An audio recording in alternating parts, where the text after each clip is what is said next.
On this episode of Boundary Breakers, we have a fascinating Canadian entrepreneur named Nathan Eliiot. Nathan is an interesting gentleman with entrepreneurial blood in his veins, and he has invented a technology that utilizes retail real estate to make billboards a thing of the past. He's also an award-winning documentary film producer and just one heck of a guy. I really think you're going to enjoy this episode.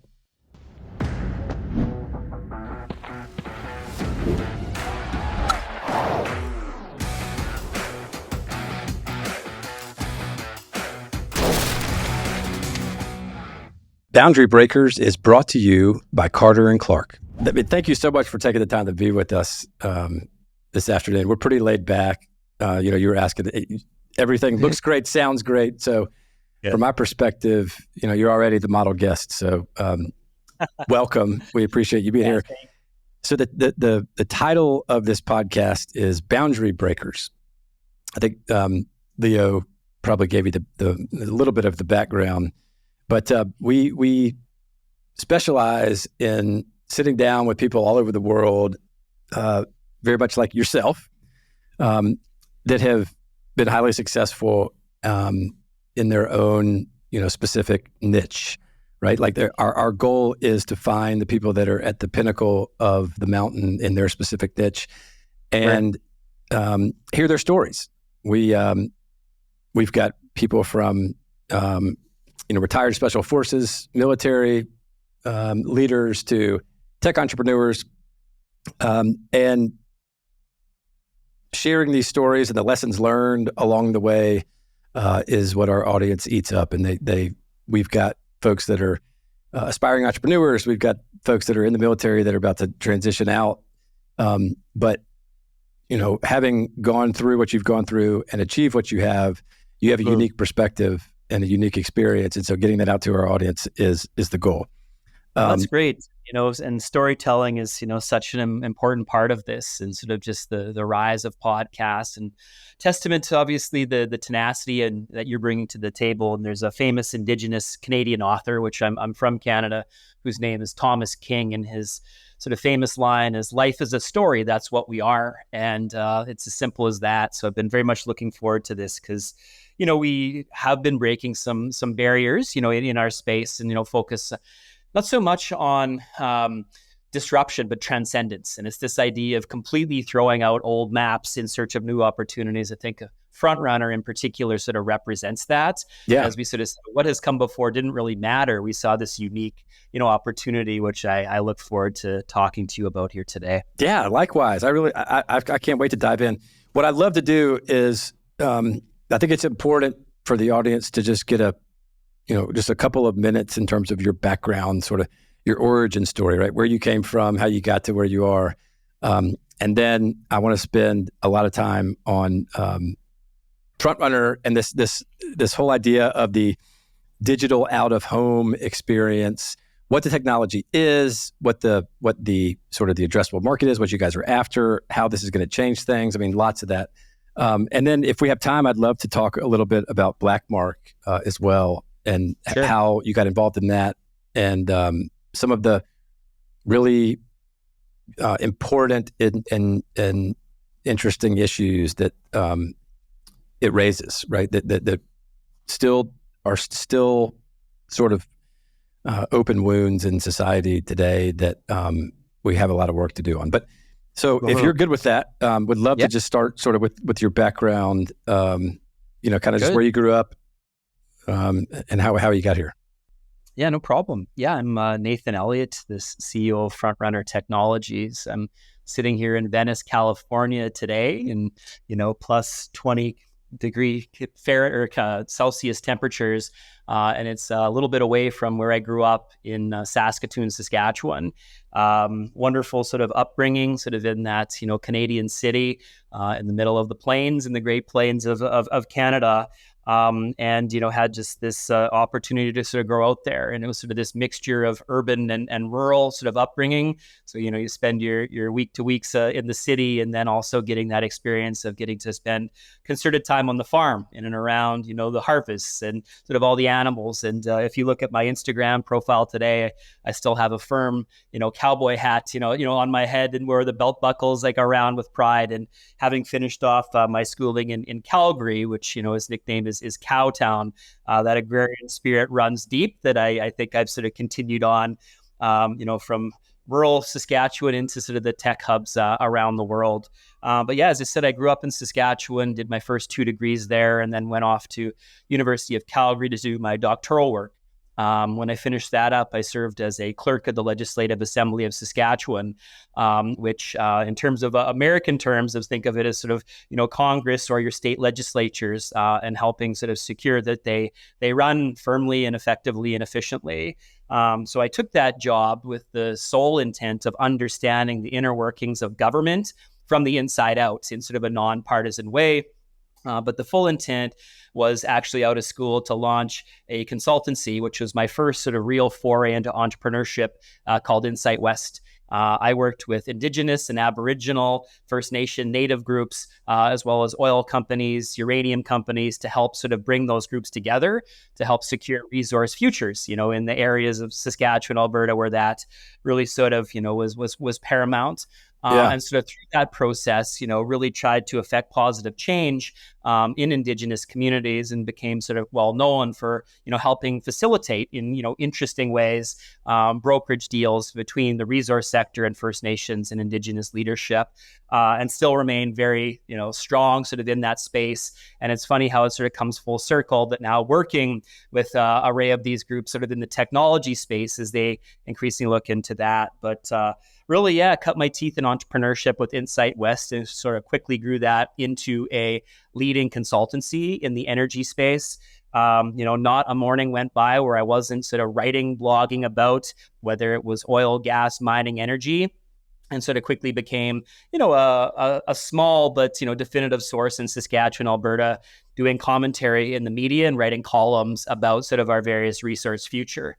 But there was just something in me as part of that sort of process, building the websites, building the content, the videos, that was particularly captivating and alluring, that actually I took more interest in that than the actual sort of economics of the work that we were doing.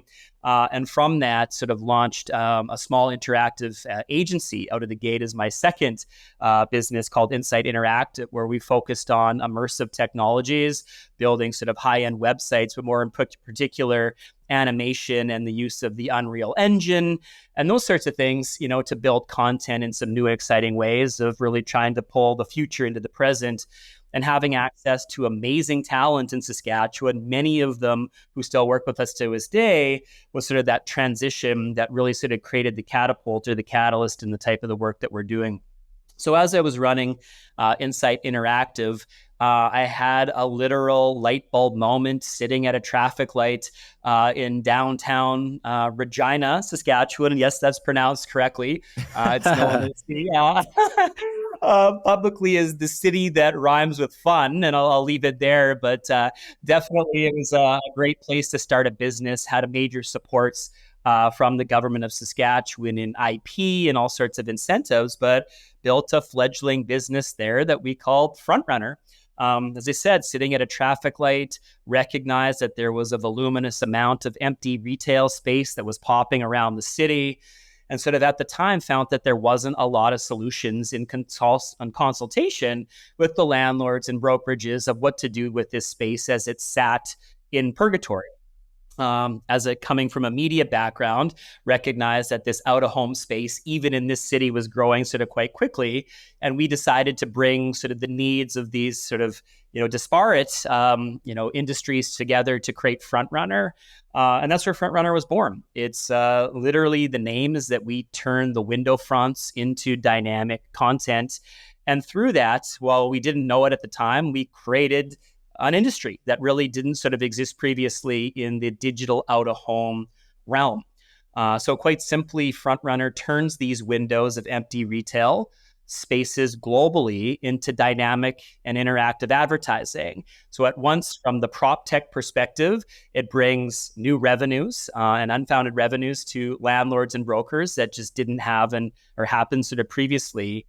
But on the media side, it also grants access to world-leading brands to the best streets in the world. And, from that garage, we're a literal garage style startup from Regina. Now we're on high streets from Melbourne, Tokyo, London, across the United States, and Canada in the major sort of centers. And it's all based on this idea that Marshall McLuhan got it right, that the medium is the message. And this idea of using what was once empty high street retail and turning it into the destinations for media and arts and news to drive what I like to call social capital, where it just improves the inner workings of the cities of which we live, work, and play through the value of media in spaces globally.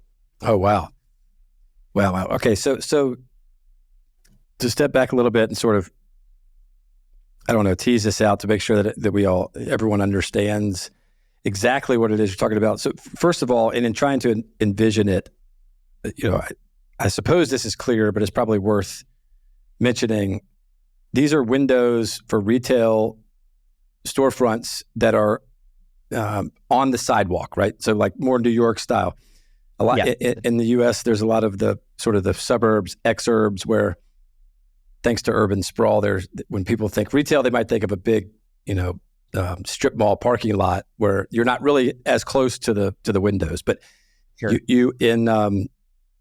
When you were in your car and you came up with this, or when it hit you, the light bulb moment, I'm assuming that it's more of the traditional downtown, right, where you've got like the old hardware store windows that are right there next to the street. So if you're in your car or on the sidewalk, it's right there. Is that accurate? Exactly. Yeah, we call it high streets. So these are the main epicenters of the cities. So this is the Sohos and the Meatpackings and the Fifth Avenue of New York City.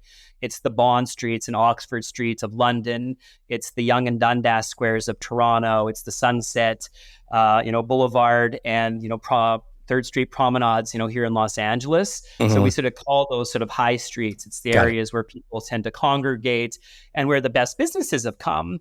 But, we went through this period and we continue to go through this period, whether it was the race online for the digital transformation, thanks to the likes of Amazon and Alibaba, and you sort of throw in COVID and sort of how that really changed the future of retail.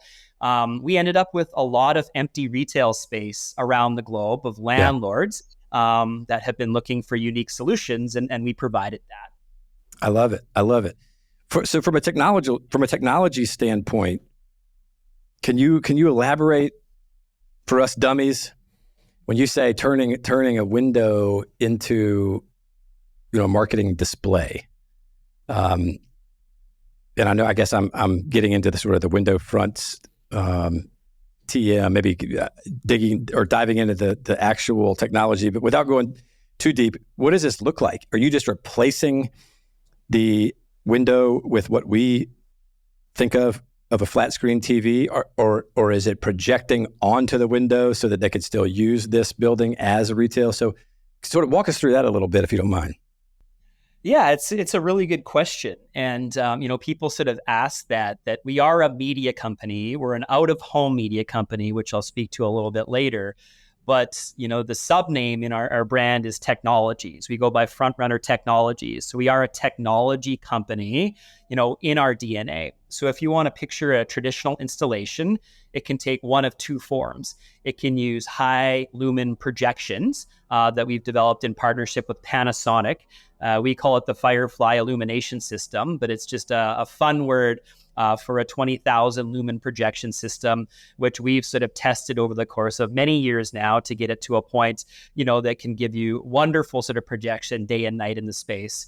And then also the development of film, which gets applied to the inside of the window. And we do a process that's called reverse mapping or reverse sort of projections, where the system sits on the inside of the space. The film that gets applied to the inside of the window sort of has that application and creates it into a high level, high bright digital HD surface that allows us to go very large scale with the window fronts. sometimes 20, 30, 40 feet in size, depending on the nature of the installation. Wow. We've also, over the course of the last year or so, developed in-window digital, which we're offering as a solution. That's very seamless, but we wanted to get it to the point that it could be installed efficiently and effectively, and whatever solution that was chosen for that window, that was effective. A typical installation takes about an hour for the film to get applied, the systems to go in, and it really sort of plays to what we call pop-up media and a Times Square everywhere scenario that, an hour before it wasn't there. In a very short period of time, it becomes this living, breathing canvas and digital display, which is all interconnected. So we bring with us within this unit, HD system. We have obviously connectivity through our own internet stick sources. We've got an ad player that's been developed and really just allows us to change out content in real time. And through that process, we're also able to procure and pull analytics using computer vision and impression sort of software that's telling us the what, wheres, and whys of what's taking place in that locomotion outside of the window. So the idea of it's very versatile and, being called FrontRunner because we're on the run, that we are able to move these fireflies around urban landscapes from location to location very swiftly and efficiently. And that's sort of what we've become known for, is in often sometimes even a few hours time, if a media group has a last minute buy, we're able to move that and hyper target areas that align with the demographic of the particular brand.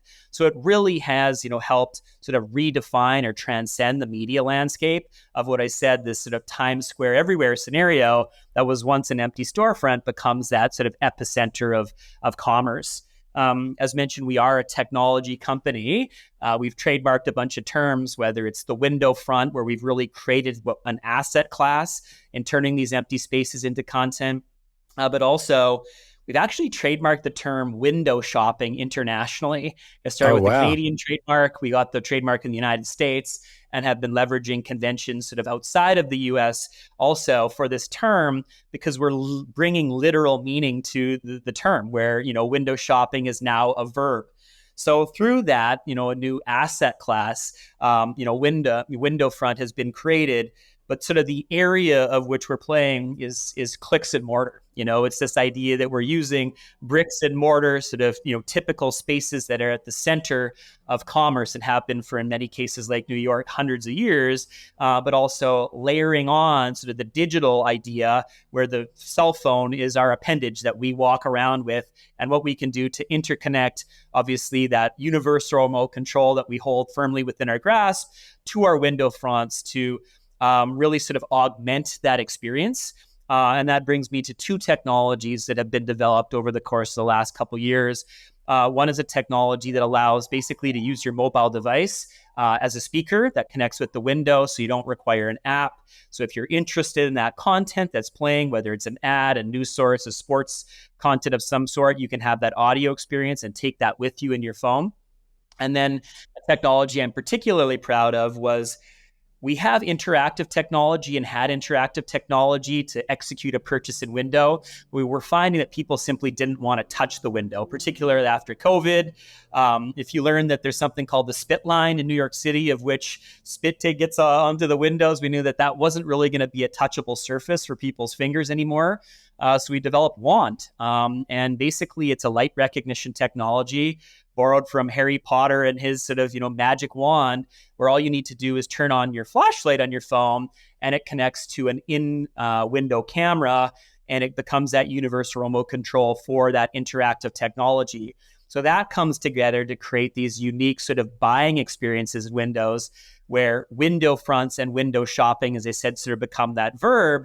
And when brands start to take a look at this, is it becomes, and it can often replace what was once that bricks and mortar store, because it gives the impression numbers and those people that are passing by in increasing numbers past COVID, this sort of first of its kind experience in what I call evoking a sight of first sightedness, something that you've never really seen before in the public domain.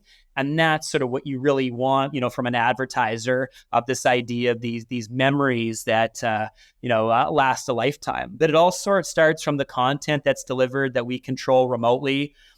Content ranges from, advertising in an array of different forms that we often create original content through, to film trailers as part of our street cinema division.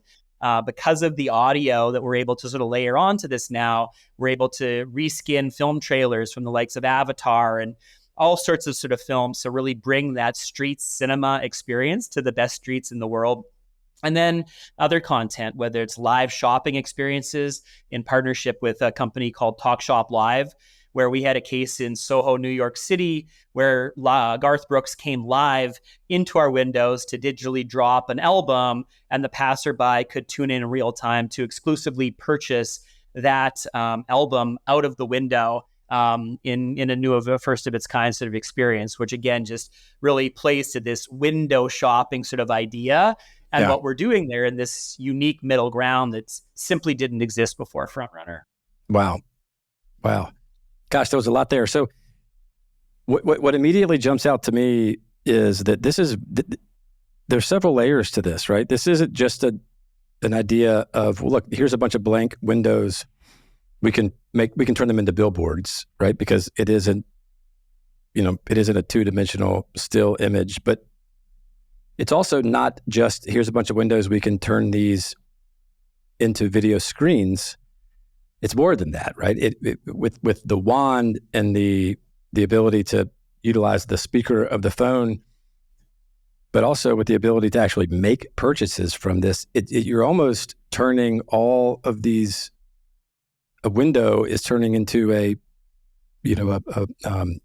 electronic device or computer, or some type of portal to be able to either interact or purchase or communicate through.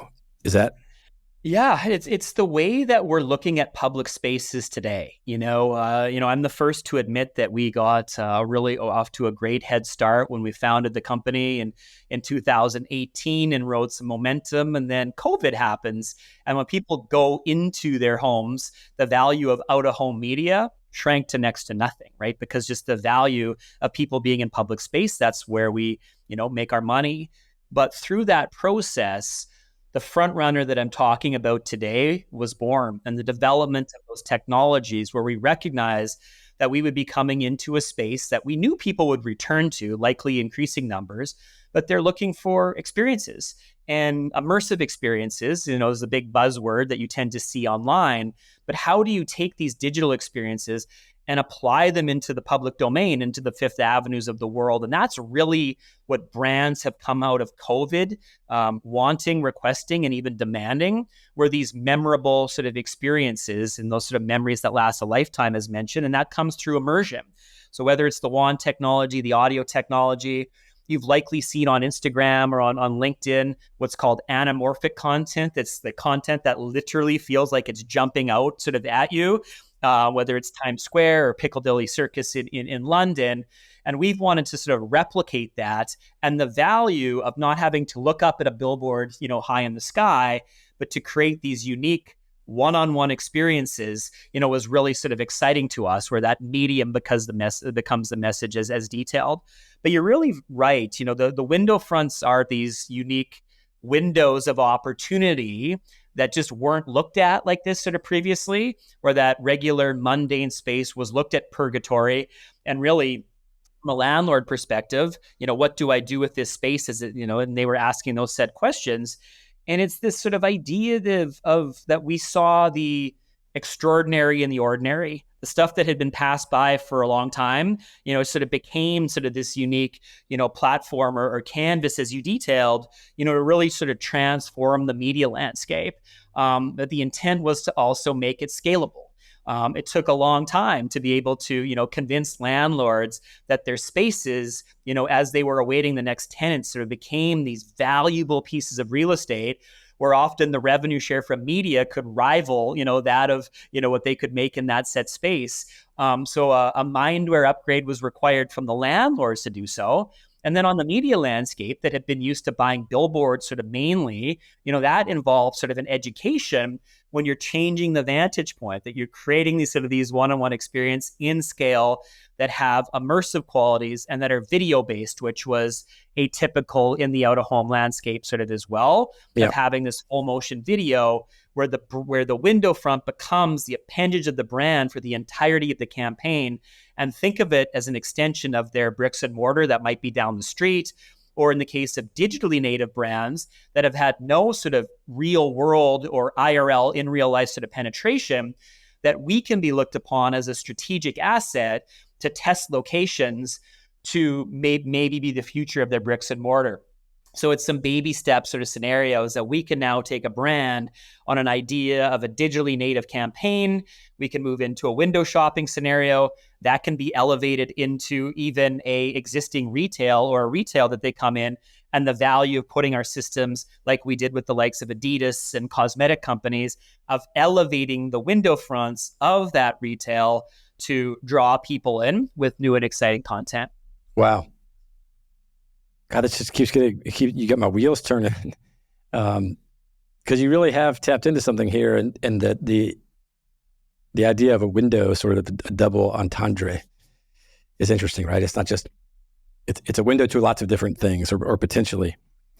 But so walk me through these two technologies with the speaker and then the wand thing. So I'm walking by, I'm on Fifth Avenue, walking by Tiffany's in Manhattan, in New York. What happens? Well, it's funny that you use Tiffany's as the example, because like window shopping as we knew it in North America really came into visualization with Audrey Hepburn in Breakfast at Tiffany's. Mm-hmm. And the opening scene as she gets out of the taxi cab, clearly after a night of party, with a crown sort of on her head, and she's looking at the Hope Diamond in the window, thinking about that idea. But the idea of looking and not buying, that's what really window shopping was.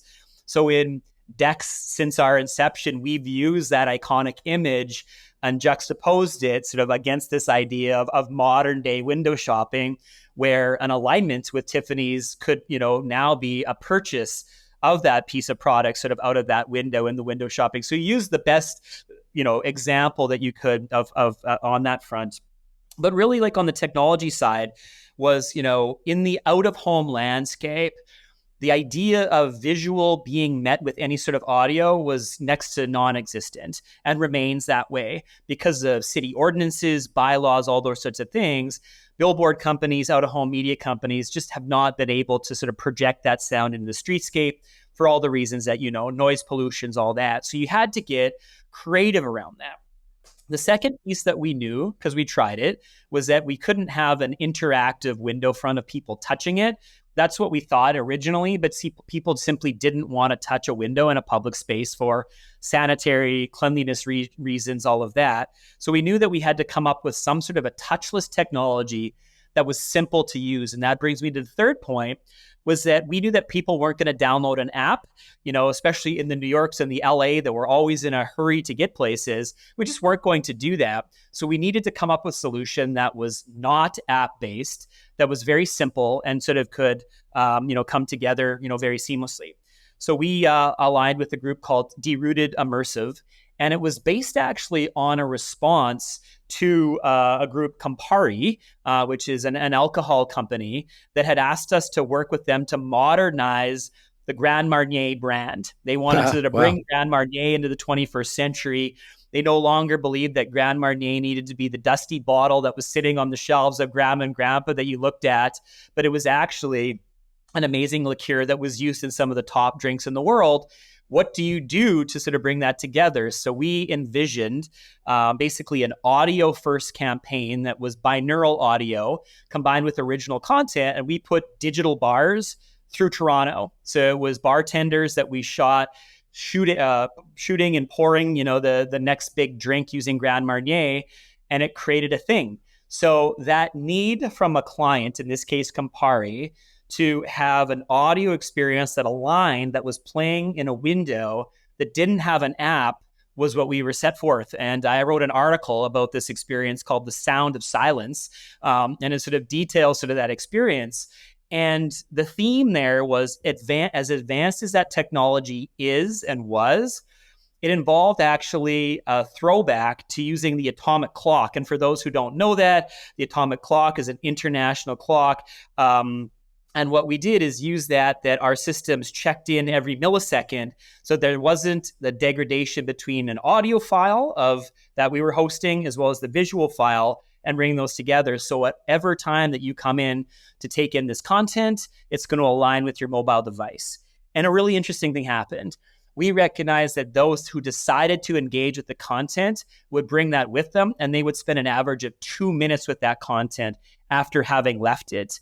And in an advertising world, that is significant in terms of a captive audience from that front. So not only are you having a first of its kind visual experience in these digital storefronts, you're able to layer that on by engaging your mobile device and having that audio experience. And then what that does from an advertising perspective is it allows for retargeting, because those that have taken an active interest might want to, know where, you can purchase the Grand Marnier, et cetera. So it sort of creates this sort of unique hyper-targeted environment that those who were really interested in it, might see that messaging sort of down the road. So WAN technology, light recognition, was really what we sort of doubled down on. And I've been very lucky to have, as a founder of a business, an IP lawyer. So we get to work on that stuff immediately when we know what we're on to something. And it usually starts with something as simple as an ask from a client, and it became bigger. So now it's this idea that WAN, like recognition, could be used on any screen, from a TV to a window front, and all you need is your remote control, pull it out, and it can do everything from have an interactive installation where you go through pages of a catalog through to playing a video game in window on the light recognition side. So you have this audio and sort of to see the WAN technology that's really are, I think, avant-garde and ahead of their time for even right now. So, all right. So starting with the audio stuff. So you mentioned you don't have to download an app, but yeah, you've got to do something, right? So this is sort of the 21st century version of, like, for traffic updates, turn to this radio station. Yeah. So it's that. So you engage, and obviously during COVID, it became sort of more democratized, and now it's just part of the fabric when we go into public spaces, whether it's a menu or whatever. We know to use that. And NFC technology as well is basically embedded in most of the phones that we use. So a simple call to action in the window is engage with me, or engage for further information. That creates sort of that additional lens. And obviously phones now sort of house that, which they didn't even when the technology was, devised. A lot of those phones, didn't harness that capability, but that's come a long way. So there is messaging in the window that's either projected or into the digital screen that, engage with us, and you're going to have even more of immersive experience. Yeah. Just as a quick aside, somebody commented to me the other day, either that or I saw it on some type of media experience, but they said, look, with the emergence of Starlink, do you realize that in theory you could be in the middle of the Amazon, and if you had a Starlink terminal and a iPhone mobile device, you would have in the middle of the Amazon, you would have access to more information in that moment than the president of the United States had access to in 1980. Yeah. Jason Silva, I'm not sure if you're familiar with him, but he's sort of a famous futurist, sort of modern day philosopher. He said exactly that there are kids in the savannas of Africa today that have a phone or mobile phone, and they have more access and computing power in the palm of their hands than the president did. Our mobile device has more computing power than put men on the moon in the 1960s. And if you think about how technology has been exponentialized, it's amazing. I still don't get service in the Pacific Palisades or Malibu when I'm out there from a cell phone perspective, but there is the computing power sort of within that, which is like a different, conversation. But you're very right. And it's technology has advanced, even faster than Moore's law would have ever suggested, from that perspective. And, it's has no signs of slowing down in these, appendages that we're using. We are sort of these, modern day, cyborgs, if you will. I was looking at some of my screen time from the last couple of weeks, and depending on the work week, it'll hit 16 hours a day. So with that sort of in your hand and sort of the world in your fingertips, yeah, you're very right. We've come a long way in a few short decades. But what's so fascinating, and I think what you need to be recognized for, and look at in a world that is moving this fast, faster than Moore's Law, which Moore's Law was hard for us to wrap our minds around 20 years ago, you've actually you're a front runner, but also it's difficult to get out in front of things and turn around and say, look, I think I can see this, and then implement it before anybody else does. And so, look, kudos to you for what you guys have done. It's amazing. It's not only the technology that you've created, but your creativity in understanding how that's going to interact with us cyborgs, right? With this mobile devices. And I've got a million more questions about exactly how this works, but I want to circle back and make sure I don't leave out my question about the wand. So you mentioned it uses the flashlight on your phone. Does that mean that you point your flashlight at the window and you're able to move a cursor or what have you using the flashlight? Or does it somehow help me understand how I could, like, practically speaking, how it works? That's exactly that. It's what's old is new again. And essentially we, in all of our installations, have cameras on the inside of the space that allows track analytics. So we knew that. So we knew that we had something on the inside of the space that we could connect to. And by turning on the flashlight, we basically were able to sort of mimic what those movements would be, and it becomes a cursor. And that's exactly what that is. So it pairs with the in-window camera. We turn on the flashlight, which we all know how to do. And just like you would sort of move around a cursor or a mouse on a screen, that becomes yours. We've created a queuing system within that queues upwards of 100 people, so that if it became a particularly compelling, piece of content that people wanted to engage with, those that engage first, and it can create sort of that queued line to sort of, go from that perspective. Wow. Where the technology sort of evolved is that now that works up from upwards of 30 feet away. So when you want the full vantage point of the large windows, happy to send you some videos or showcase them whenever you want. But, we can be standing many feet away from these windows and really sort of have this almost looks like maestros in the streets, with you have your phone and you're sort of, conducting what's taking place in the window front. And that's really interesting because the focus primarily in the digital domain, that's where the investment has been, that's where the movement has been, hasn't related as much to, the prop tech industry and the bricks and mortar that has been looked upon more traditionally, and how these assets, while valuable when full, just became this unique sort of, portal into engaging digital, where you can have the large scale, expansive experience that you're going to remember and have recall about and over, but also use the familiarity of your mobile device and simply flipping on a phone, to control that. And as I mentioned, that can range from, perusing a catalog or going through, a selection of shows that appear, in a catalog for films, giving that user a unique sort of one-on-one experience to control on his or own accord is really exciting. And that's why, I talk about that installation and those types of installations right at the outset of my presentations. No, I love it. And look, I have seen some of the videos as I was researching some of this, but it would be great if you could send a couple of the, sure. Then what we'll do is we'll put this up in the podcast while we're talking about it so that the audience, sure, can actually visualize what we're talking about. I think that'd be fantastic because, look, you really know that you've got something disruptive when, you've got to take a few minutes and explain, wait, exactly how does this? And then it's the idea that it makes sense. And, the one thing I hear about, it's like, why didn't I think of that? And that's when you know that you're sort of on to something. But what I've sort of recognized, felt in my heart of hearts, over the course of the last, sort of 4 years is that you can have a really good idea. And we've always known that we have a good idea, But the difference between a good idea, implementing it, and then moving into scale is completely different. And what that Amen. is, we are in this landscape where it's mostly the incumbents are $100 billion businesses, of which you're sort of coming in sort of a new and interesting way. And how do you fit within?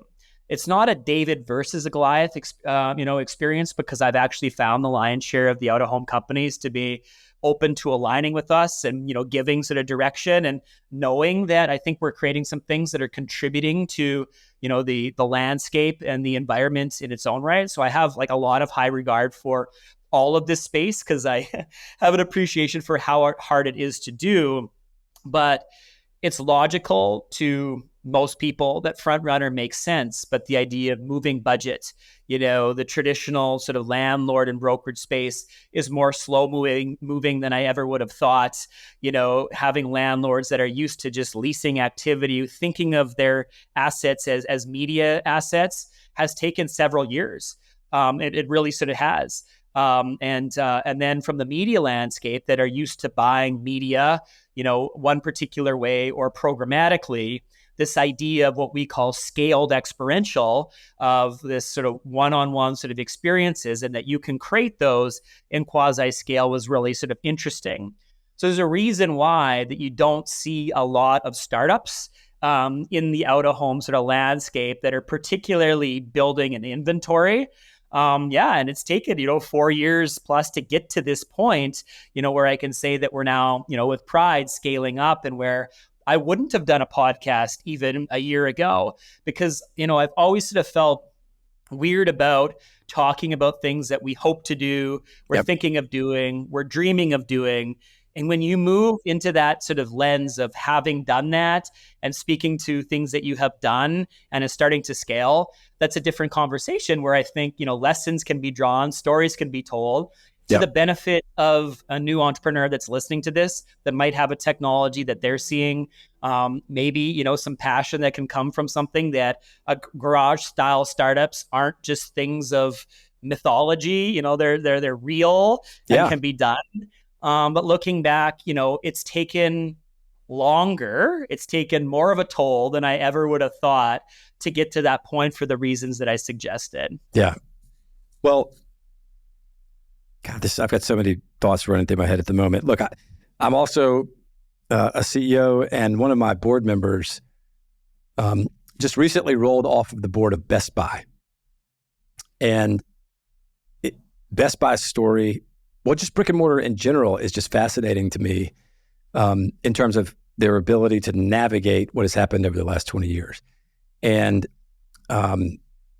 just phenomenal guy. Guy's name's Tommy Milner, just salt of the earth, couldn't be nicer. And there's been several times where I'm sure he's been ready to punch me or to leave the room because I've asked him 10,000 questions about it. But just, you're exactly right in terms of the challenges and the minefield that anybody that's been in retail has had to face, maybe the last 15 years, right? Like as soon as at least in the US, as soon as Amazon really took hold where you could actually get something in 2 days, and people started to, became our phones became faster and it became more of a seamless experience. And then like you mentioned earlier, then you layer in COVID. How do you have a publicly traded multi-billion dollar international business that is based on selling things out of a physical store? And I won't go into all that, but in terms of his answers to all that, it's fascinating. But what's so exciting to me about this is the exact type of disruptive idea that makes you look at a brick and mortar store, or look at, frankly, just brick and mortar, a building, through a totally different lens. Look, I can imagine a day when the apartment buildings in Manhattan, the hotels, right, not just a retail store, but the owners of that real estate and on the high class streets will look at it as their ability to communicate with the people that are walking along that street, which are the people that they want to be targeting with their ads, right? Yep. I mean, I'm not trying to fill your head up with hot air just because you're on the podcast. I'm a little bit in awe of how far you guys have gotten this thing, but I'm also just trying to verbalize my initial thoughts as I sort of grapple with all the different ways that you could utilize this. I am certain, so that which leads me to my next question. I'm certain that in all the hours you guys have been talking about this, arguing about this, thinking about it, everything that it takes to push it forward, you've come up with some really interesting and creative things that brands could potentially do with this technology. Are there a couple of those that you've thought about that you're like, oh my gosh, it would be perfect if Brand X would love to hear some of those? I'm wearing the hat actually right now. Actually going to take a photo right now just so I can send it to my buddy. Yeah, love it. Oliver Trevina, up and coming actor, at European Film Awards just a couple of weeks ago. He was, named as the emerging sort of actor, up and coming actor. I think it was at the Rome Film Festival. He and Vanessa Hudgens in the last couple of years founded Cali Water, flavored water, cactus water, which is phenomenal. And he's just looking at the future of advertising differently. They understand the power of celebrity because they are celebrity, and having devised and built out a brand, they're recognizing that they have the power from within. No, they didn't go and create a partnership with Pepsi or Coca-Cola. They created their own brand because they recognized what was important. And just their adventurous sort of cowboy spirit in terms of the advertising landscape, he was really excited to say, like, what do you want to do? And I have enough experience in seeing the content on what the best stuff has been. And it's always related that you leverage the window front for what it is. It's a glass surface where the medium is a message, where you can really create that. And that's where this idea of a campaign that's currently live was born, where we created interactive digital vending machines that mimicked because of the glass. And we put the cans of Cali water digitally into the window to look like this large 10 foot by 10 foot vending machine. And through an interactive experience, it dispersed a digital can that flipped around in the window. You engage via QR, and it took it to a specially made website for redemption and couponing because we're all wanting to get a deal. So the great thing about that is it really leveraged the glass surface to create an effect that we wanted to see. Secondly, as I've done many sort of testing with brands, that people want to get a deal. Recent studies, indicate that getting a deal has more importance to people than sex, right? And that's the piece. So if and you have a reason to engage at this window, you're going to do that. And then when you combine it with this like amazing sort of content that is immersive, that goes between this vending machine scenario and Vanessa Hudgens, one of the top, leading actresses in the youth space, it was really, really cool. So that's an example of a campaign that leveraged location, technology, amazing content, interacting with the digital sort of landscape for that purchase in that window shopping scenario. And then you layer on celebrity on the top of this, it's a recipe for a Cannes Lion Award, if you will. So that's what we're working on some applications today, high hopes and, easy for me to say that right now. But we went into that campaign with that intent of winning an award for this campaign. I love it. Another one, again, where the medium truly was the message, was for Sea Beast, which was a successful Oscar-nominated Netflix sort of film that captivated audiences. And when we got the content that sort of mimicked these sharks in sort of this aquarium scenario that were bumping up against the glass, sort of creating this unique experience, that was very notable, to me, because it used the glass surface as a tool within the content, to create that additional layer, which was really exciting. I keep coming back to that Campari idea of the digital bar, of the bartender pouring the latest and greatest and having this immersive audio experience, literally for the first time in the world. And it won some awards. Podcast of the Year in Toronto for the Globe and Mail was one for Industry Interrupted that did a segment sort of on this show or on this sort of, experience. So The Wow. great thing is that the best brands in the world are the ones that are choosing to align with FrontRunner because, quite frankly, they're the ones that can afford it. So it's usually, large scale billion-dollar brands that see the value of out of home, that see the value of getting into the streets of the Fifth Avenues and the Sohos and some of the streets that I had mentioned sort of to you. And then that idea that in-window interaction can be so much more in memory that you're never going to forget. And if you take that with you sort of on your mobile device is very unique to FrontRunner, sort of in many respects. Cool stuff that we've done even sort of with local groups in sort of the charitable space is really interesting. And even in our own filmmaking, which I know we're going to talk about as well, is, FrontRunner is part of a bigger sort of idea of creating obviously a network and a window network that can work for all sorts of brands. But we're also building content of our own in the filmmaking space, which we'll talk about in this brand entertainment scenario. So the selfishness sort of in me is sort of taking over, where I'm looking at this on what we can do to extend the reach of some of the IP that we're developing internally, and is a unique value proposition to bring to the studios to say, we've built that network and there's some unique opportunities within it. Wow. Yeah, that I could see how having access to, an interactive 21st century billboard all around the world would be attractive to somebody that could potentially increase their revenue based on marketing. Look, one of the things that the agencies, the brands, the marketers really like is the ability to hyper target. Yeah. General questions at the beginning of a brief. What's the target demo that you're looking for, and that we're able, because of the voluminous amount of empty space, to really target those locations. We have enough landlord and real estate deals done that we can sort of really go in and target down to the very street, for competitive conquesting and those sorts of things on going into those spaces.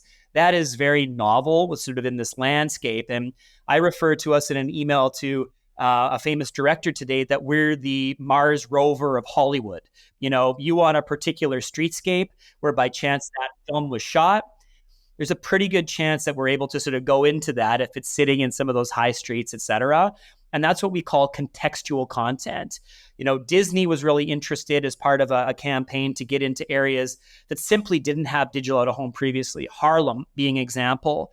So really, testament to them is that we were able to go into empty spaces and deliver that messaging to a specifically Black audience. And it was amazing, that idea of sort of, putting that into space that didn't have out of home previously, creating that sight of first sightedness where that content is going to recognize. And one of the sort of litmus tests that I've been interested in sort of seeing is how enamored people who live on the streets are with the content. We've done Christmas content with it where we've played Christmas movies, from an array of different forms, and how I've had conversations and been like, I'm sad that Christmas movie isn't playing anymore. So like really sort of interesting things. Wow. Like when we talk about social capital, social capital, has multiple sort of definitions, but the famous urban planner, Jane Jacobs, Canadian, moved to New York City, really sort of, coined that phrase of social capital. And really that's sort of the measure of happiness and well-being in the spaces where people live, work, and play. And it sounds crazy to say that, but I know, because we're mostly an advertising platform, that it does enhance social capital in an array of different ways, because it beats a billboard or it beats a empty storefront. It adds light and motion and interactivity and improves public safety into the areas, that we sort of take these by literally illuminating the streetscape. I can imagine. Look, it's depressing. I mean, assuming we're talking about putting these on vacant storefront windows, right? As residents of that neighborhood or people that frequent that neighborhood, whether they, it's sort of on their way to something else, it's depressing. I want to be careful how I say it. It isn't a positive, enlightening thing to see a vacant storefront, right? So I fully can see and buy into the fact that it would have a significant impact on social capital. The other thing that it hit me too is I recently interviewed a gentleman named Andy Horowitz, who's a producer in Hollywood. He's actually produced, I think, 5 of the top 10 highest grossing movies of all time. He's unbelievable, unbelievable guy.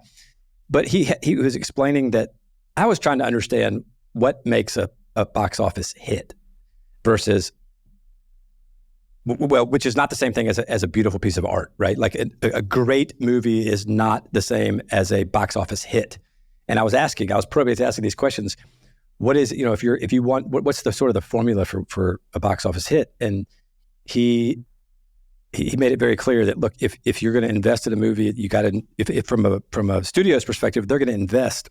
They got to believe in the movie, because you're not going to make a box office hit without, I don't remember the exact number, but I think it was 80 to 100 million in marketing. You got to go market that movie to bring people in.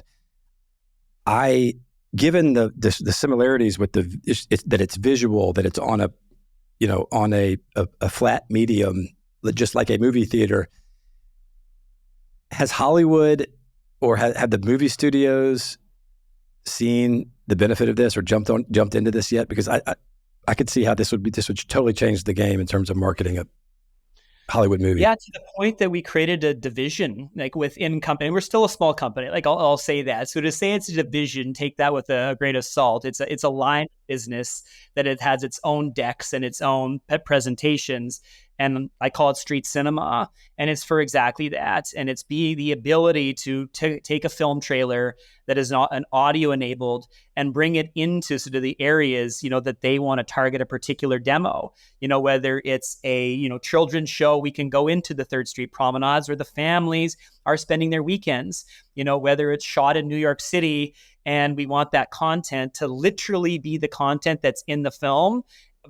In those window fronts, we're able to sort of do that, whether it's alignments, in London for those sort of same reasons of actually having films that are shot in those locations on set and then being the epicenter of advertising is really sort of exciting. So the fact that we built a division that's in keeping with, window shopping in around this film space, is pronounced. And brings me to that, Rick Rubin point in that I've sort of dealt the last little while is that you can't let the public tell you as a founder and an innovator what they need because they don't know what that is. And, it's the Henry Ford, sort of analogy that, if I was depending on market research, it would have been just about a faster horse and it wasn't about the automobile. In the filmmaking space, Rubin makes a really good point in the music space is that people don't know what we want. So we as creators and we as innovators have a duty and a responsibility to tell the public at large through the creation that we do, what they like and what they want. And FrontRunner is a great sort of example of that. But you have to spend time sort of earning that keep to be able and have the scale, et cetera, that this isn't just a one-trick pony, one-off thing, that this has, ability to be transformative, which I'm really excited about. But, what works in the filmmaking space? Audio enablement. We really were innovators in 95% of our content is video-based, which is atypical. It's usually static, even in the out-of-home landscape. It's large format.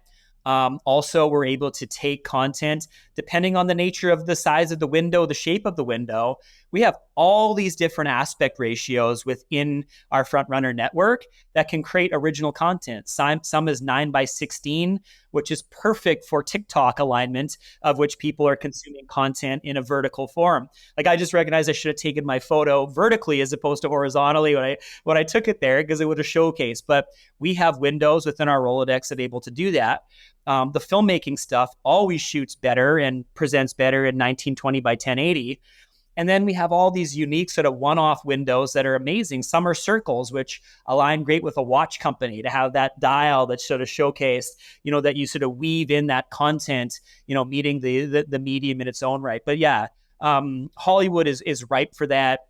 The technology sort of, space is really interesting and doubling down on out of home, particularly with the demise of cookies and not being able to obviously use those effectively as, previously is new ways and new sort of opportunities needed to sort of be looked to. And the out of home landscape is a prime sort of example of that. So if you can sort of interconnect those IRL or in real life experiences driving that into sort of the digital domain as we walk around as the as cyborgs. I think that's like a really interesting perspective. Yeah. Oh, I could just envision, some A-list celebrity being on one of these things and saying, hey, you, hey, come over here. Take a look. There was you got to stay. You got to watch the teaser of my new movie. We're called FrontRunner because one of my favorite movies as a kid was Blade Runner, and Blade Runner about that. And you used the term dystopia sort of before, and whether it's during COVID or thereafter in certain sort of areas of retail, the Blade Runner that Ridley Scott sort of envisioned was very real, from that perspective. And in November of 2019, Blade Runner became a film set in present day. So we actually commemorated it and took the brands that played within that show, whether it was the Cuisinarts, the RCAs, the Pan Ams, and the list goes on. And there was something called the corporate curse, where most of those brands no longer sort of exist. And that was quickly after the film. But we sort of Batman style projected these advertisements onto facades in Toronto, from that perspective. So we're called FrontRunner because of Blade Runner and that unique sort of advertising reality that sort of existed in, dystopia that Ridley Scott spoke to. So then you look at COVID and you look at how some of these sort of, downtowns have been transformed because they have been over retailed. It's really interesting. But secondly, another movie that we can remember, in our younger days was Minority Report, the Tom Cruise, and how that ushered in this sort of idea of creating content that would respond to us, where we could immerse ourselves in and be responsive to or reactionary to. And a study came out a couple years ago where this new generations of founders and creators had that film at the back of their mind and pulled that future and made it reality. And FrontRunner is an example of that. While we're not right now saying, hey, Brandon, I know that you sort of searched this, that is a very real possibility in a very short period of time. And the various architecture mechanisms are there right now to understand that. That brings whole new sort of questions in terms of privacy and what those sorts of means, that obviously that we need to be representative and reflective of and respect. But, those technologies just based on the mobile device, analytic technologies, computer vision technologies, various, demographic sort of analyses, and then the ability to hyper target areas, which FrontRunner is quite good at. The foundation has been set for Minority Report, to be very real in the not too distant future. Yeah, that's exciting. That's exciting. So you started, when was 2018 was the light bulb moment, correct? Yeah. So you've been at this for a while. Yeah. What drives you, Nathan? Look, this cannot be easy to get this thing off the ground and to change this, basically change sort of the world's infrastructure, right? I mean, what drives you to keep going and keep pushing? It's a good question. I think the sort of that changes, as time goes on. I can say that I'm more passionate about the business than the day I founded it, and that says something. Doesn't mean I was more passionate last week, when you're going through a particularly, rough patch. But I think sort of what drives you is that when you understand that you have created the foundations of something completely new is really sort of exciting, and that it's your responsibility to see that through, regardless of the obstructions and the barriers that are put in place of you, which I detailed sort of in time. So at some point, it becomes a duty where you sort of recognize that this is no longer about you, which it was at the beginning, in many respects, and that it's about changing the way that we look at public spaces.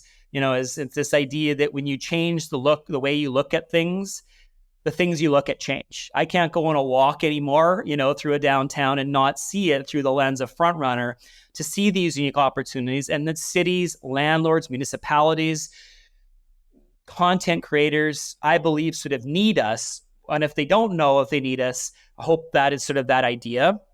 You I know, see the world sort of changing from a safety perspective and those sorts of things, that I believe that as FrontRunner scales up and creates capacities, our ability to deliver messaging, whether it is, at times of trauma, at times of, tornadoes and all those sorts of things, our mediums can provide some really unique opportunities, to help on the public safety front. We've created a unique opportunity that if FrontRunner is doing our job, we lose the spaces that we're advertising and putting content in, because we have shown time and again that by drawing attention to the space, a future retailer can envision their space there, and it leads to quicker turnaround times in that space. It's amazing what light and motion and possibility do. I will mention that 10% of our content loop is always dedicated to the messaging that the real estate owner or brokerage wants. oh, And okay. that can be for lease activity. That can be obviously an amazing sort of piece of content that just creates an allure for the passerby to say, oh, I can picture my boutique going in there, whether it's a hair salon or a new age digitally native brand that is testing, the future of retail in that space. Because it basically, the future of retail remains strong. It's just that we have this new sort of inflection point of mostly digitally native brands that were founded, in the last, say, 10 years, that cut their teeth exclusively in the online space. But to take those respective businesses to the next level, there's the recognition that you need IRL, in real life experiences. That's what the future of retail says. It might not necessarily mean that you're doing the purchase at the cashier like that scenario was before, but there was some sort of immersion on the inside or the outside of the space that sparks that memory or that sort of period of time to say, I like that. And in turn, a purchase can be sort of undertaken. Yeah. So first is duty, number two. Secondly is that I don't think, you only get a handful of great ideas in your lifetime, that you need to see through. And I know that we're on to one. It's taken more time to get it to the conversations that we're having today and working with the brands that I've mentioned. But it was that sort of idea of sort of going through this, as Robert Frost would say, the road less taken or the road less traveled in that, and getting beat up sort of along the way. But yet you reach this period of time where you sort of come through and your scrapes from the week are a little bit less. And that's the period of time where you recognize the last couple of years, weathering COVID, weathering, a 5% close rate in the proposals that you put up and moving it way into sort of bigger numbers today, that it's worth it. So I think it's this idea and social media and tuning into, entrepreneurs that have almost all gone through that sort of tension, that there is something on the other side. And it's just that old sort of adage sort of idea that you're sort of, one sort of step away. I'm a eternal optimist. I've always been, likely to a bit of a fault, that I see that, but I have definitely grown some scar tissue. But, I do think that the idea, as mentioned, that I wish I would have thought of that. It's there. So you want to protect that for as long as you can. And then it's like, what are you going to get out of it? At the end of the day, it's only work, from that perspective. It's like it is, from building out sort of said business. But I do think that it provides a unique, me now personally, a medium to explore all sorts of things from a content creation realm, that gets us in the room with, really interesting people that had we not built FrontRunner, from where it came, we would not be getting in those rooms today. Hollywood studios, major media companies, that sort of thing. I think there's this idea that, you've earned your keep to at least have a conversation with us. So we'll give you a couple minutes. Nice. Yeah. Nice. Gosh. Well, look, additional kudos for the patience, the tenacity, the energy that it's taken to get it to where you have it now. Which is, look, I don't think there's any question it's going to be a success. The only question is sort of how successful, right? While you were talking, something just jumped into my head. You mentioned that it seems to be really focused on vacant buildings, but is there a reason that I'm missing why an existing retail tenant wouldn't want to use an interactive display outside their store? No, it was like just a simple product of, choosing a vertical and sort of getting it right and learning that and then bringing it into, the existing ecosystem. And we are Gotcha. working with retailers, Adidas being a sort of a prime example, sort of in that case that saw the value. I mean, they're choosing their locations often for the window front, right? And, FrontRunner in many respects is what's old is new again.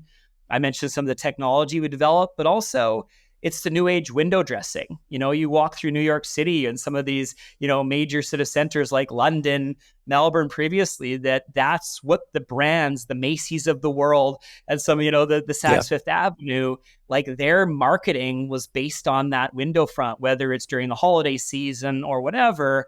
We're just sort of taking that energy and storytelling, sort of, baseline and just applying it and exponentializing it, with, a few modern flares. Yeah. So yeah. And I mean, that's the idea. And as we sort of expand that out, the opportunity to exponentialize this business, as mentioned, is significant. There's this, this line that's the world is full of faceless glass built for economies and not for humanities. And I sort of, read this line by, the famous Canadian architect, and it's sort of true. It's this idea where there's these glass surfaces everywhere that simply has been an aesthetic. What do you do with that, to turn it, into some unique sort of opportunities? And the versatility of the FrontRunner platform was, exactly that. So that's sort of one of the next stages of the business is, continue to scale this window front because it does command a premium, within that space. And then as we scale the business, speak to those possibilities of what we're doing in the empty spaces to, scale it up on what FrontRunner can do just day to day in your bricks and mortar to bring people into the space to, have that experience that they're longing for. Yeah. Have you, surely you've seen the movie Mannequin, the 80s movie Mannequin? Yeah. Do you remember that one? Yeah. You just made me think of that with the holiday displays and everything. But gosh, talk about, older movies from our childhood that are coming to life. I mean, it was so far fetched that you had this mannequin come to life, and now it's going to be hard to tell whether they have or haven't. So I think it'd be interesting to even just mimic that and, take, scenes from that and, what does that mean to sort of bring them to life? But yeah, right. there's a reason why Fifth Avenue is the highest priced retail in the world. You can't replace going and the seas of people that have come there, around Christmas time as an example, that are going there because we are social creatures. That is what we recognize, is that we seek community. We seek social interaction. That's why we go to the concerts. That's why we go shopping. That's why we go to the shopping center.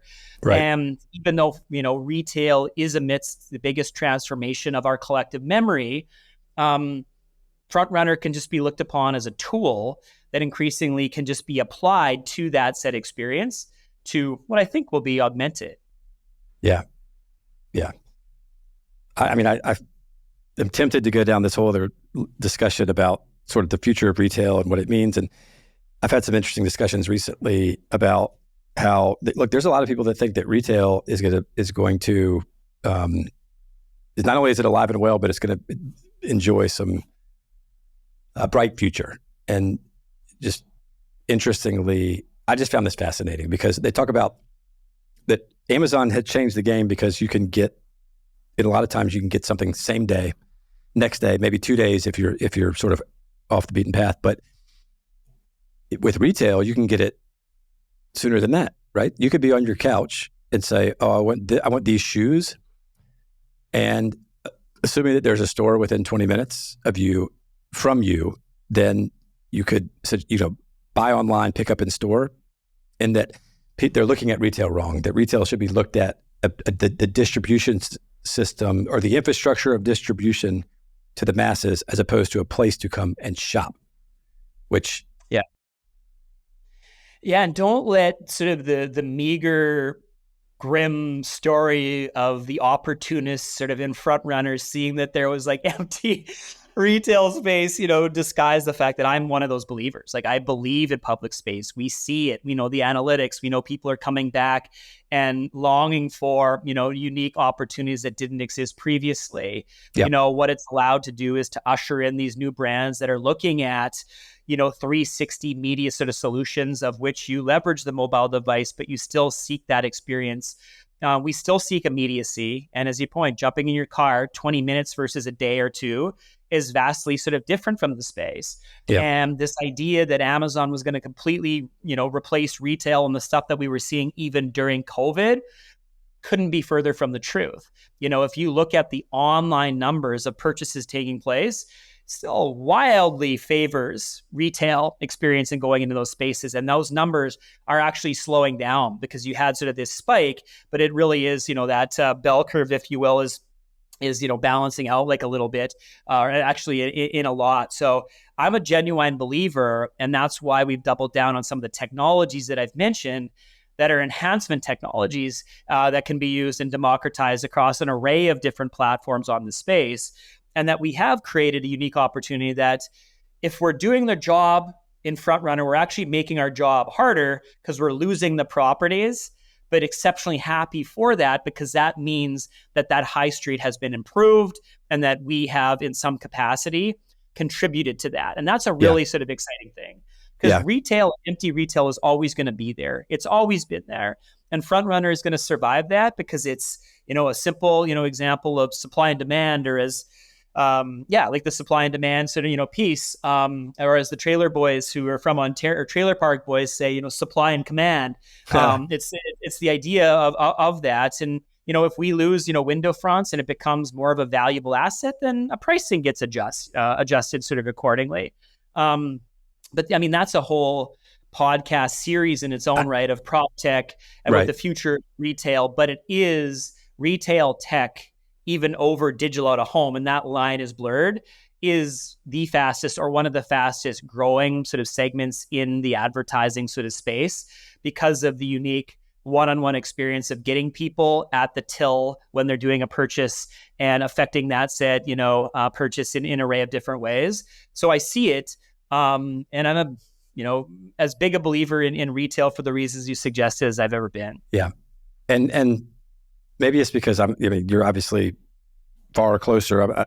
I just know enough to be dangerous, but it seems to me that the focus on vacant retail is just a sort of a stepping stone to getting where you guys want to be, which is retail windows utilize this technology. That was, in my mind, that was how I was thinking of it, and that it will just, the purpose of which, or the channel that you're selling to, instead of the brokers and trying to add the value of, by the way, you can attract attention and you can get your message out, will be just more of a pure business play, pure marketing play. Yeah, you're not utilizing your door. It doesn't have to close, right? Like, you can have where your systems are set up that a particular film gets applied to the inside of the window that's clear during the day, and the door shutter at the end of the day, and window shopping in its truest form takes over, and it creates those experiences where your storefront is an ecosystem, 24/7. And that's what you're seeing in the main cities. They never sleep, in New York, meatpacking or whatever, so there's different demographics from that perspective that might be interested in that said content. Yeah. It's that second skin of technology, which I mentioned in my intro, is sort of at our core on how do we amplify that said experience through using very simple mechanisms like the phone to do so. I love it, man. Congrats on the idea and the execution and everything. I can't wait to watch to see where you guys go. Thank you. Look, I'm apologize because I'm taking more of your time than I said I would, but I wanted you to get the chance to talk really quickly about Black Mark, how it came to be, what it is, and then just some of the success it's had. Yeah, so I'm apparently moonlighting as a film creator, executive producer, writer, whatever you want to sort of have, and really, it was a response to sort of COVID. And at a time when we all went into our homes and the value of my company was, next to nothing, as that value, and you're sort of thinking about what your future sort of might look like if, we'd never come out of our homes again. And obviously the Black Lives Matter movement and sort of what happened, on the back end of George Floyd, got all of us thinking. Being Canadian, obviously came from experience of having worked, as I mentioned in the intro, with Indigenous communities and recognize what trauma sort of does to the DNA of these sort of beautiful people, and sort of believe that the Black experience parallels some of these, for those sorts of reasons. And one of my good friends, his name is Matt Barnes. I played in the NBA for 14 seasons. I had met him through FrontRunner a couple of years earlier, right, in our early sort of inception. And in our initial sort of sit down, he had talked to me sort of about an experience that he had as a senior at Del Campo High School back in 1998, where he was the center of an international hate crime, where the Ku Klux Klan came to the school, tagged it in insidious graffiti, hung a mannequin from the tree with his jersey on it, and hung it in effigy, in creating this national sort of hate crime that forever changed him. And as I sat at the Ace Hotel and he depicted this sort of story of what happened to me, I just thought about it obviously a lot sort of at the time, and, what he would have experienced. And then at the sort of the center, as sort of, the Black rights movement sort of resurrected post Floyd, I couldn't help but think of Matt, and basically said, we need to do something about it. No particular experience in filmmaker, actually no experience sort of in filmmaking, but obviously I've been one to always sort of test, the status quo of what being done and put in some calls. But I do know that we were good at content because we sort of made it with FrontRunner, and that we had the various baselines there to sort of get it done. And we self-financed Blackmark, and Blackmark is now becoming a series that will look at the lives of definitive Black athletes around the globe and how their Black experience has propelled them to become the best in the world of what they do. But at the same time, it becomes part of the identity of them and the scar tissue of racial trauma that forever changes them. So those are those Black marks. And basically, it's an upcoming series that Matt will host now, that went from a single sort of episode into a larger idea that these Black marks, are at the center of the lives of Black people everywhere, most if all, and how that can sort of be a way to look upon at once trauma that has taken place, but also as an avenue for change and hope. So we were lucky enough to debut, the film featuring Matt at Tribeca in June of this past year. And through that sort of generated the momentum. So through that experience, recognize that firstly, it was an amazing sort of experience. But secondly, it wouldn't have been us if we didn't employ a new age technology to do it. And we use virtual production. I'm not sure if you've done any podcasts related to it, but The Mandalorian and the Disney show Mandalorian and Lucas and Favreau ushered in this entirely new chapter of filmmaking, replacing green screens with digital screens, which FrontRunner knows a thing or two about, and combined the values of building content in Unity and the Unreal to build these completely new environments that really sort of are shaping the filmmaking as we know it. So no longer do you have the flat light from the green screen, but you're immersing the actors in the environment that they're seeing. So you get the shine in their eye. You allow sort of the responsiveness of the set to sort of really take over. And while we didn't really have a clue what we were doing in the space, we thought, you know what, let's do Blackmark using this technology. And we're one of the very first to do so. Wow. So that's now a lens that we're looking at content creation, not only for this series, but other series and television shows that we're doing is exactly that, is using virtual production that create these efficiencies by using the Unreal, et cetera, to create the set designs that drastically decrease the costs of production, focus on sustainability, because no longer are we needing to, run around to various sort of sets, around various sort of cities to do so. So that was ushered in that sort of, new ideation, within our business that's in keeping what FrontRunner sort of does. But also couldn't help the fact that my lens, our lens on the world is through that of an advertiser, and know that advertisers, because they're coming to us for unique opportunities on what does that look like. And now sort of moving into the Hollywood space, we recognize that the streaming space and the creation space that existed 5 and 10 years ago with Netflix and the rise of Warner, et cetera, the economics of those simply don't work. So something had to change. So brand entertainment, as it's being called, and I'll give Jay Goodman props for that said term, who's one of the leaders in all of sort of media in that scape, is the idea of how to seamlessly weave brand narratives into amazing stories that allows the viewer, he or she, to engage as much or as little in the show that they want. But at the same time, it helps to economize and monetize the series so that they get produced. So we have a series that's in pre-production related to pickleball called In a Pickle that looks at the rise of pickleball across the United States. And not only are 40 million Americans playing it of all shapes and sizes and age brackets, but there's all sorts of brands that are looking to make their moves in that space. So very logical brand entertainment to engage that set space. And sort of the list goes on, that we're really looking at this landscape. And something really exciting happened is now, we've got a series of shows that are at various sort of stages of production using brand entertainment, where we knew, because of our positioning in the understanding of, new age understanding of Hollywood, combined with what sort of advertising is, we're in a really great sort of position to be able to bring those to life. And where it becomes full circle is that FrontRunner and our window front network becomes part of this ecosystem where the brands that advertising with our shows will have additional impressions that take place within our FrontRunner window front network. And before you know it, hopefully at the end of this year, we'll look back on, 5, 6, 7, 8, 9, 10 productions to say, we sort of forged this new approach to creation, filmmaking.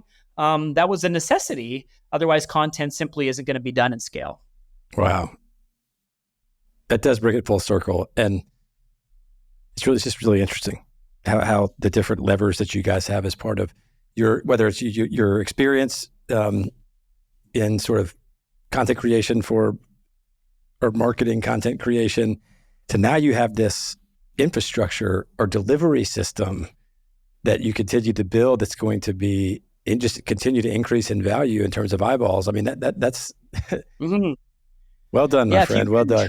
If you can control the content and create content, you can control the keys to the kingdom. Like, you really can, because it is your sort of gateway into the space.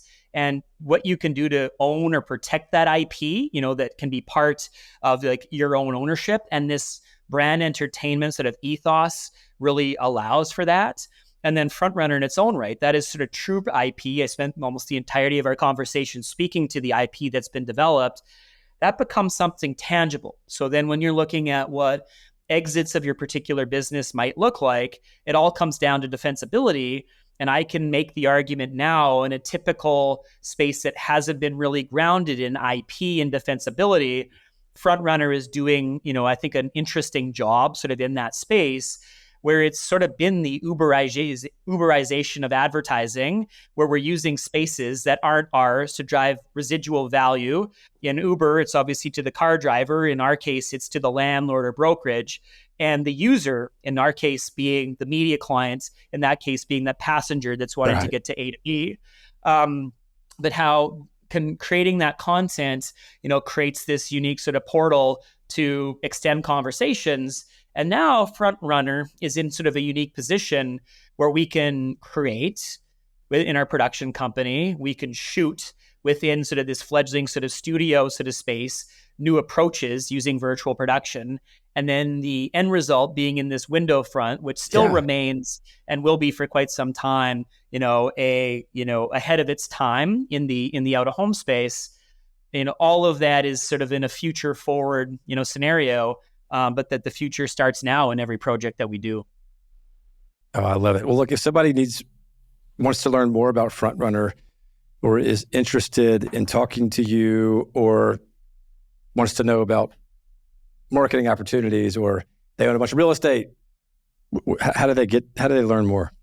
Yeah, frontrunner-tech.com has all our requisite information in there. And I could say that for several years, it probably wasn't worth having a phone number or 1-800 number. But now, as we get into opportunities sort of like this and getting some wins within the space, that website and that phone number are used more and more, which is a good thing. So please make use of that. And check out some of the articles that have been written about FrontRunner. Because as a primarily advertising-based company, there has been some good coverage. Even up to last couple of weeks, that we've become one of the first, if not the first, group that does carbon offsets for all of our installations. Notoriously, out of home has been a power consumer of the space. So we've done an amazing alignment with a group called Carbon RX, founded by my good friend Marty Seymour.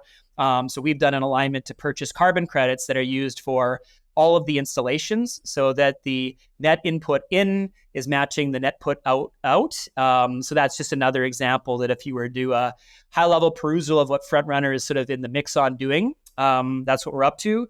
And then, if you're a brand that's sort of interested in how new age content is getting into, whether it's film series, in documentary form and or major motion picture, happy to answer that call, and you're going to see a lot of news coming out in our new studio entertainment division around that. So that's so where cool.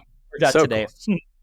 Cool. So cool, man. Well, look, I have a sneaking suspicion that the day will come where this is